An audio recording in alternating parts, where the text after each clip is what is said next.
बड़ी समस्या ये हो गई है कि डुप्लीकेट स्टोन भी जो मार्केट में आ रहे हैं वो भी नेचुरल दिखाए जा रहे हैं, और जो नेचुरल है वो तो नेचुरल है ही। तो इनमें डिफरेंशिएट कैसे करेंगे, विशेष टॉपिक के ऊपर हमसे बहुत सारे लोग पूछते रहते हैं कि रत्नों का क्या विज्ञान है, और बेसिकली रत्न कहाँ से खरीदें, नेचुरल कैसे होते हैं, खराब रत्न या डुप्लीकेट रत्न कैसे जांच की जा सकती है। तो इसके विषय में मैं आपको कुछ चीज़ें जानकारी देना चाहूँगा जो आपके लिए हो सकता है बिल्कुल नई हो। इसमें विशेष बात जो है वो ये है कि रत्न जब भी आप खरीदते हैं तो इस समय बाजार में नेचुरल रत्नों के साथ साथ कुछ ग्लास फील्ड के नाम से रत्न आ रहे हैं। वो रत्न, जितने भी रत्न आप देखते हैं उसमें क्या होता है कि जो बेसिक कंपाउंड आपके रत्न का जो रासायनिक संरचना होती है, जैसे मैं उदाहरण देता हूं कि पुखराज है, पुखराज के अंदर एल्यूमिनियम सिलिकेट और साथ साथ में कुछ और रसायन जो उसके अंदर बॉन्डिंग होती है। जब ये बॉन्डिंग लैब टेस्ट के लिए हम भेजते हैं और मशीन इसको रीड करती है, इस रासायनिक बॉन्डिंग को, तो वो बताती है कि ये एक प्राकृतिक पुखराज है। किंतु अभी क्या हुआ है, पिछले कुछ सालों में पीले रंग के कांच में उसी प्रकार की रसायनों को हाई टेम्परेचर पर मिक्स करके तराश दिया गया, और वो लैब में जब मशीन टेस्ट करती है तो उसको भी नेचुरल बता देती है। तो बड़ी समस्या ये हो गई है कि डुप्लीकेट स्टोन भी जो मार्केट में आ रहे हैं वो भी नेचुरल दिखाए जा रहे हैं, और जो नेचुरल है वो तो नेचुरल है ही। तो इनमें डिफरेंशिएट कैसे करेंगे आप? किसी भी अच्छी लैब से जब आप जांच कराते हैं तो वो लैब वाला उस स्टोन के साथ जो रिपोर्ट है, रिपोर्ट में मेंशन करता है कि इम्प्रेग्नेटेड विद येलो कलर, या तो वो ऐसा लिख देता है या वो लिख देता है इट इज ट्रीटेड, यानी इसके साथ ट्रीटमेंट किया गया है। तो वो आप रिपोर्ट में जरूर पढ़ें, बिना उसको पढ़े ना लें।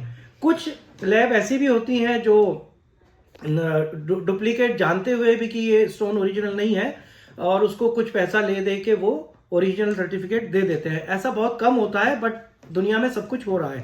तो थोड़ा सा सजगता और अलर्टनेस रखनी बहुत जरूरी है। रत्न जो भी आपका ग्लास फील्ड होगा, वो रत्न जब आप प्रकाश की तरफ देखेंगे तो उसमें, क्योंकि कांच है इसलिए प्रिज्मेटिक इफेक्ट काफी ज्यादा आएंगे, उसमें रंग बिरंगी रोशनी आपको दिखाई देगी, या जो नेचुरल उस स्टोन का कलर था पहले वो प्रकाश में जाके चेंज होता हुआ दिखाई देगा। इससे आपको अंदाजा हो सकता है कि आप ओरिजिनल खरीद रहे हैं या डुप्लीकेट खरीद रहे हैं। दूसरी बात क्या हो गई है कि नेचुरल स्टोन्स को भी आजकल हीटेड करके स्टोन आते हैं। हीटेड स्टोन्स को लोगों को संशय है कि इसको पहन सकते हैं या नहीं पहन सकते हैं। प्राकृतिक स्टोन को खूबसूरत करने के लिए उन्हें कुछ हीट ट्रीटमेंट से गुजारा जाता है, जिससे उसकी जो बेसिक संरचना है वो वैसी ही वैसी रहती है, किंतु उनकी खूबसूरती बढ़ जाती है। उन रत्नों को धारण किया जा सकता है, इसलिए हीटेड रत्नों को धारण कर सकते हैं, बशर्ते वो कलर ना किए हुए हों। अगर वो आर्टिफिशियली रंगे हुए हैं तो उनको नहीं पहनना है। ये बात आप अपने ज्वेलर से पूछ सकते हैं कि इसमें रंग की गारंटी है या नहीं। रत्न वही पहने जिनका रंग नेचुरल हो और प्राकृतिक हो। कुछ केसेस में लोग कहते हैं कि अगर हमारा समय खराब होता है तो रत्न अपने रंग को बदल देते हैं। क्या ये सच है? ऐसा पूछा जाता है। तो ये होता है। हमारे शरीर का ऑरा, हमारे शरीर की ऊर्जा के साथ जो संपर्क में रत्न होता है, कब उसका कार्य होता है अंतरिक्ष की, यानी कॉस्मिक एनर्जीज के ऑरा को हमारे शरीर के ऑरा के साथ तारतम्य बनाकर रखना। जब तक वो तारतम्य बना रहता है आपका जीवन बहुत खूबसूरत तरीके से आगे बढ़ता है।